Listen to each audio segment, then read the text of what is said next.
ETF index mutual funds నేర్చుకుని stock మార్కెట్లో రాణించాలనుకుంటున్నారా? వెంటనే ఈ నెంబర్కి కాల్ చేయండి. నమస్కారం, నేను మీ అడ్వకేట్ సంగీత. ఒక 2 డేస్ నుంచి ఒక విషయం సోషల్ మీడియాలో చాలా చాలా సెన్సేషన్ గా మారింది. అదేంటంటే నిత్య పెళ్లి కూతురైన నీలిమ విషయం. ఇప్పటికే 12 మందితో ఆమె వివాహం చేసుకుంది. అంటే బేసిక్ గా ఒకటి లేదా అంతకంటే ఎక్కువగా పెళ్లిళ్ళు చేసుకుంటే దాన్ని బిగామి కింద కన్సిడర్ చేయడం జరుగుతుంది. ఈ రోజు ఈ విషయానికి సంబంధించి మాత్రం నా దగ్గరనే ఒక కేసు ఉంది. సంబంధించిన పర్సన్ ని డైరెక్ట్ నేను ఫోన్ లైన్ లోకి తీసేసుకుంటాను. ఆయన జీవితంలో ఏం జరిగింది, అసలు ఆయన ఏ విధంగా మోసపోయాడు అనేది ఆయన మాటల్లోనే మనము తెలుసుకునే ప్రయత్నం చేద్దాం. నేను ఒక్కసారి అతనికి కాల్ చేస్తాను. కాల్ చేసిన తర్వాత ఫస్ట్ మనం ఆయన వర్షన్ విన్న తర్వాత ఆయన ఎక్కడ మోసపోయాడు, ఎలా మోసపోయాడు అనేది, ఎలా జాగ్రత్తలు తీసుకోవాలనేది నేను ఈ వీడియోలో మీకు చెప్పడం జరుగుతుంది. హలో మేడం, నమస్కారం అండి. నమస్తే నమస్తే. అసలు మీరు మీ పెళ్లి విషయంలో ఎలా మోసపోయారు, అసలు మీరు ఆమె జీవితంలోకి ఎన్నో భర్తగా వెళ్ళడం జరిగింది? యాక్చువల్గా నేను ఇప్పుడు మాట్లాడడానికి కారణం కూడా ఏంటంటే, ఇప్పుడు ఈ నిత్య నీలిమ కూడా జరిగిందిగా మేడం. సో అందుకే ఇప్పుడు అబ్బాయిలకు కానీ ఇప్పుడు ఈ సమాజంలో అందరికి ఇలానే జరుగుతుంది అని ఒక మెయిన్ రీజన్ తోటే నేను ఇప్పుడు కెమెరా ముందుకు రాలేక ఇప్పుడు గోప్యంగా ఉంటున్నాను మేడం. యాక్చువల్గా నాకు 29 సంవత్సరాలకు పెళ్ళయింది మేడం. సో ఇప్పుడు మాకు పెళ్ళయి కూడా నాకు 4 సంవత్సరాలు అవుతుంది. సో ఇందులో ఏమైందంటే మేడం, మేము పెళ్లి చేసుకున్న తర్వాత ఫస్ట్ స్టార్టింగ్ నుంచే నాకు ఏంటంటే సంబంధాలు చూస్తున్నారు కదా అని చెప్పేసి, మా ఇంట్లో వాళ్ళు చూస్తున్నారు కదా అని చెప్పేసి చూడండి పర్లేదు అన్నట్టు ఉన్నాను. దూరపు చుట్టం వాళ్ళ దగ్గర నుంచి మాకు సంబంధం వచ్చింది మేడం. సరే కదా, అమ్మాయి చూడడానికి బానే ఉంది, ఇంట్లో వాళ్ళు మా పేరెంట్స్ బాగా చూసుకుంటే పర్లేదు బానే ఉంటుంది కదా అని ఒక ఉద్దేశంతో నేను చేసుకున్నాను మేడం పెళ్లి. సో ఇందులో నాకు ఫస్ట్ నుంచే నాకు కొంచెం అంటే బానే ఉన్నారు.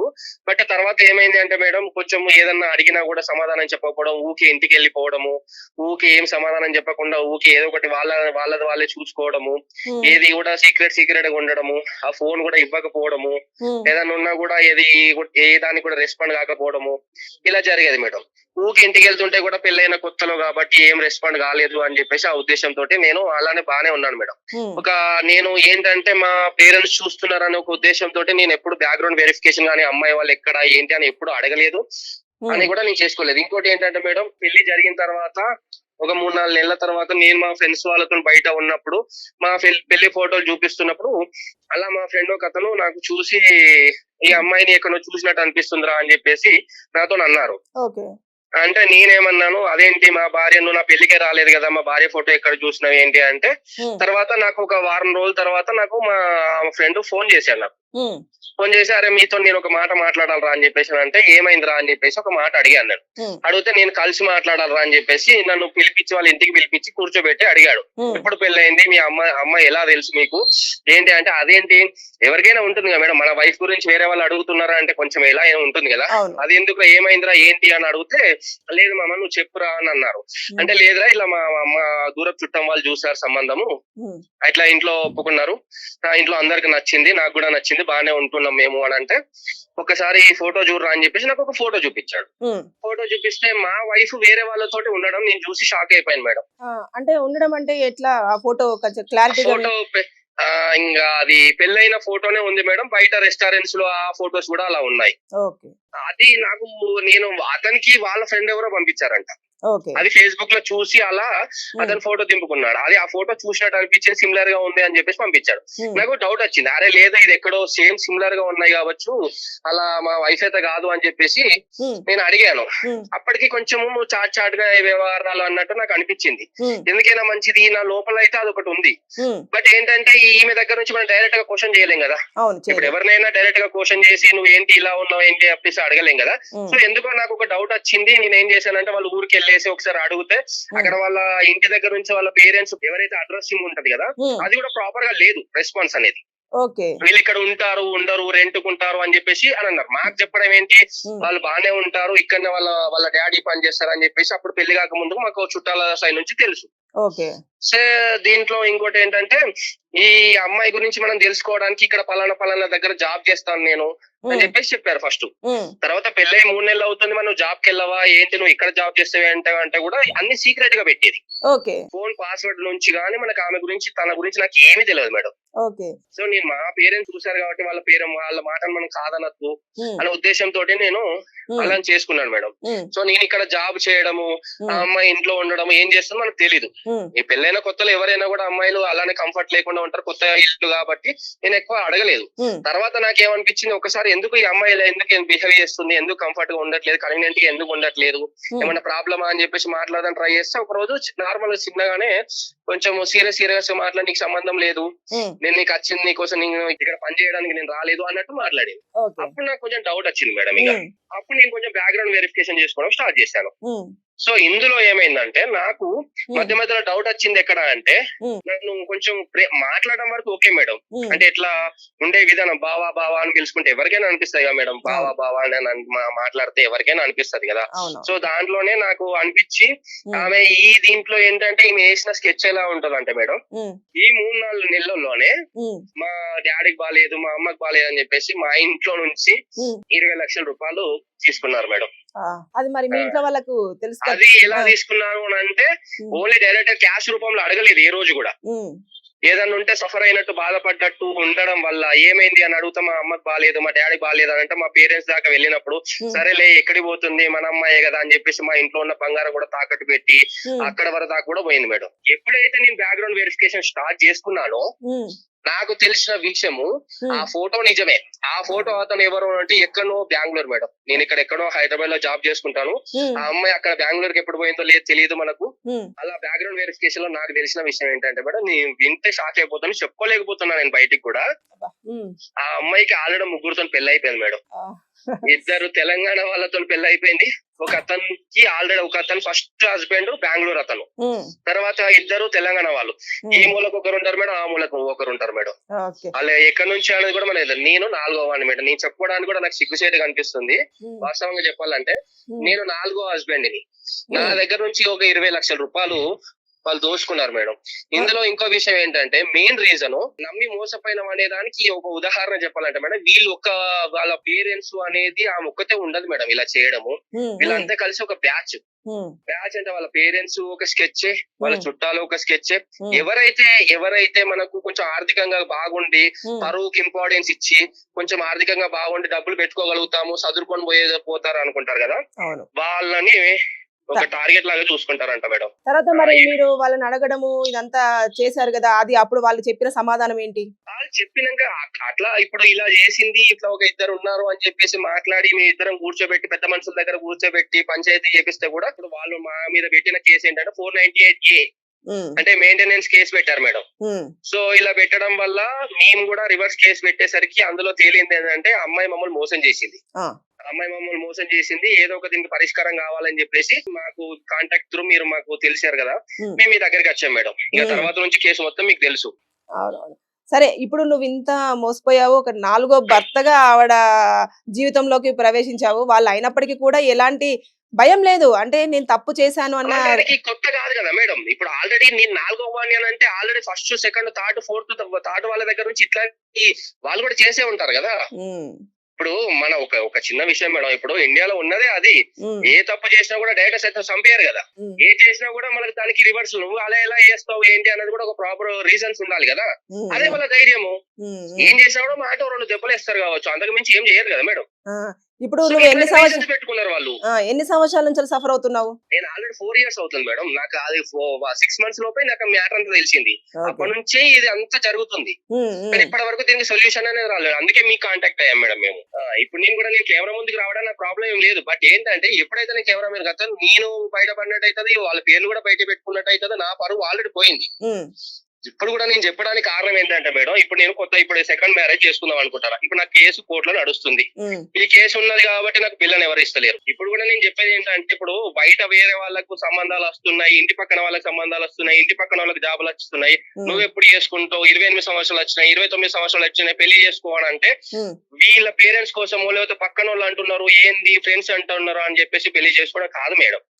ఒకసారి పెళ్లి చేసుకోవాలనుకున్నప్పుడు వాళ్ళ డాడ్ ఏం చేస్తాడు, ఆమె ఏం చేస్తుంది, ఆడికి వెళ్ళాలి, ఉమ్, చూడాలి వాళ్ళ డాడీ నిజంగా జాబ్ ఉందా. ఉమ్, ఒకవేళ ఇప్పుడు ఇలా కూడా నడుస్తున్నాయి ఏంటంటే జాబ్ తండ్రి జాబ్ కొడుకు వస్తుంది. ఉమ్, ఈ ఇట్లా చెప్పి కూడా మనకు మోసం జరుగుతున్నాయి మేడం. ఉమ్, ఉమ్, ఉమ్, ఓకే, ఇట్లా ఇప్పుడు అది వస్తుందా రాదా, దానికి ఏంటి రీజన్ ఏంటి, ఉమ్, ఒకవేళ రాకపోతే దానికి ఏం చేయాలి, ఉమ్, ఆయనకున్న జాబ్ ఏంది, ఆయన ఉమ్, నిజంగానే ఆ జాబ్ లో పర్మనెంట్ ఉన్నాడా, ఉమ్, నిజంగా శాలరీ వస్తుందా, ఉమ్, ఒకవేళ ఆస్తులు ఉంటే ఆ ఆస్తులు ఆయన పేరు మీద ఉన్నాయా, ఉమ్, రిజిస్ట్రేషన్ ఏమైనా ఆడబిడ్డ వాళ్ళకి ఏమైనా అక్క చెల్లెలు వాళ్ళు ఉంటే ఆ అక్క చెల్లెలకి ఎంత పోతుంది, ఉమ్, వీళ్ళకి ఎంత వస్తది ఉమ్. అనే వెరిఫికేషన్ ఖచ్చితంగా చేసుకోవాలి మేడం. ఓకే, నేను మీరు అట్లాంటి చేసుకోకపోవడానికి అంటే తొందరపాట లేకపోతే ఎట్లా అంటే ఇప్పుడు చాలా మంది సఫర్ అవుతున్నారు. ఇప్పుడు మీరు చూసారు కదా కాకినాడలోని రామచంద్రపురంలో నీలిమ 12 మందిని చేసేసుకుంది. అంటే ఎక్కడ అవును. మిస్ అవుతుంది? మీరు ఎందుకు పెళ్లికి ముందుగానే వెరిఫికేషన్ చేసుకోలేకపోతున్నారు? ఒకటి మేడం, పేరెంట్స్ అనేది ఒక రీజన్ మేడం, పేరెంట్స్ ఫోర్స్ ఒకటి ఉంటుంది మేడం, ఉమ్, ఇంకోటి ఎంత వయసు మేడం, ఉమ్, ఇంకోటి ఏంటంటే మనం సెటిల్ కాకపోవడం. ఉమ్, ఇంకా కొంతమంది ఆలోచించేది ఏంటంటే ఇప్పుడు వాళ్ళకి ఏం వచ్చినా రాకపోయినా కూడా కట్నమో ఏమో వస్తే దాన్ని బట్టి మనం ఏమైనా బిజినెస్ చేసుకోవచ్చు, ఉమ్, లేకపోతే ఒక అందమైన అమ్మాయి కావాలి, అమ్మాయి చూడగానే కొంచెం బాగుంది అని చెప్పేసి అట్లా అనుకొని పోవడము, ఉమ్, అట్లా కూడా ఉంటాయి మేడం. ఇట్లాంటి రీజన్స్ ఇట్లాంటి రీజన్స్ ఉండడం వల్ల కూడా మనకి ఏంటంటే ముందు పెళ్లి చేసుకుని వాళ్ళ గురించి తెలుసుకోలేక వాళ్ళ మనం తోటి అడ్జస్ట్ కాలేక ఉమ్, ఇవన్నీ గొడవలు జరగడము, ఇబ్బందులు పడడము, ఉమ్, ఇట్లాంటి నీలిమ వాళ్ళు రావడము, మా వైఫ్ అంటే నీ పేరు చెప్పలేను మేడం బయటికి, ఉమ్, మా వైఫ్ లాంటి వాళ్ళు రావడము, ఇట్లాంటి కారణాలన్నీ జరుగుతున్నాయి. రోజు ఈ కోట్ల చుట్టూ తిరిగి వాళ్ళకి కాల్ చేసి కేసు కాల్ ఎట్లా కాల్ చేసినా కూడా నాకు ఖర్చు అవుతుంది మేడం. ఉమ్, నాకు ఆల్రెడీ 30-40 లక్షల దాకా పోయినాయి, ఉమ్. అందులో పోయి మళ్ళీ ఇది పైనుంచి ఖర్చు. ఖర్చు. ఆ, ఏం చేయమంటారు మేడం? ఇంకా బయట వేరే సంబంధాలు చేసుకొని వేరే ఏమైనా పెళ్లి చేసుకుందామన్నా కూడా నాకు ఎవరు ఇవ్వరు, ఎందుకంటే ఇట్లాంటి కేసు అయింది, అమ్మాయి దగ్గర నుంచి ఇట్లా అయింది అని చెప్పేసి నన్నే అంటారు. థ్యాంక్ యూ సో మచ్ అండి. నేను ఇంకొక మాట మేడం లాస్ట్ గా, ఉమ్, ఎట్లా చేసైనా కొంచెం నాకు ఈ కేసులోకి వెళ్ళి కొంచెం న్యాయం ఇప్పియండి మేడం నాకు. ఖచ్చితంగా నేను మాట్లాడతాను మీతోటి. కంపల్సరిగా మనము ఆ, ఆ, మాట్లాడదాం. ఓకేనా? సరే madam, okay, thank you madam. Right, thank you. విన్నారు కదా, అది ఆ అబ్బాయి 29 సంవత్సరాలు రాగానే పెళ్లి అనగానే అమ్మాయి ఎవరో దూరపు చుట్టాలు చూడడం వల్ల పెళ్లి చేసేసుకున్నాడు. ఆయన వెరిఫికేషన్ చేసుకోలేదు. అసలు అమ్మాయి బ్యాక్గ్రౌండ్ గురించి కానీ, అమ్మాయి ఎక్కడి నుంచి వచ్చింది కానీ, అమ్మాయి చదువు ఏంటి, అమ్మాయి పూర్తి వివరాలు తెలుసుకోలేదు. అమ్మాయి బాగుంది, అమ్మ వాళ్ళకి నచ్చింది, నేను పెళ్లి చేసేసుకుంటా సరిపోతుంది. అంటే బేసిక్ గా ఈ పెళ్లి కన్సిడర్ కూడా అవద్దు. అంటే ఫస్ట్ మ్యారేజ్ అసలు నిజంగానే డివోర్స్ అయిందా లేదా, కోర్టు నుంచి విడాకులు తీసుకుందా లేదా చూసుకోవాలి. ఆ తర్వాతనే సెకండ్ మ్యారేజ్ చేసుకున్నా అది అధికారికంగా దాన్ని మనం యాక్సెప్ట్ చేయొచ్చు. అంతేగాని ఫస్ట్ దానికి డివోర్స్ అవ్వకుండా సెకండ్ దాన్ని చేసుకున్నారనుకో, అసలు సెకండ్ది అసలు మ్యారేజ్ కింద కన్సిడరే అవ్వదు. అట్లా ఈమె నలుగురిని చేసుకుని అందరి దగ్గరికి వెళ్ళి చాలా ఇన్నోసెంట్ గా, చాలా అమాయకంగా, నేను అమ్మాయిని చూశాను, అసలు చూస్తే ఈ అమ్మాయికి ఇంత ఇది ఉందా అన్నట్టు తెలుసు. ఇట్లా చాలా మంది మీ చుట్టే చాలా మంది ఉంటారు, కానీ తెలియదు.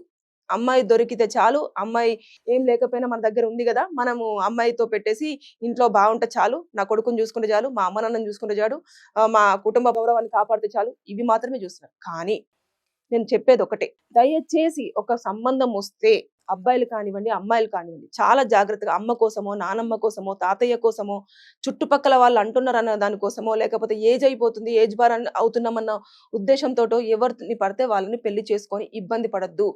పెళ్లి సొసైటీ నుంచి మీరు ఒకవేళ పెళ్లి చేసుకోకపోతే పెళ్లి చేసుకోవట్లేదు అన్న ఒక మాటను మాత్రమే ఫేస్ చేస్తారు సింగిల్ గా ఉంటూ.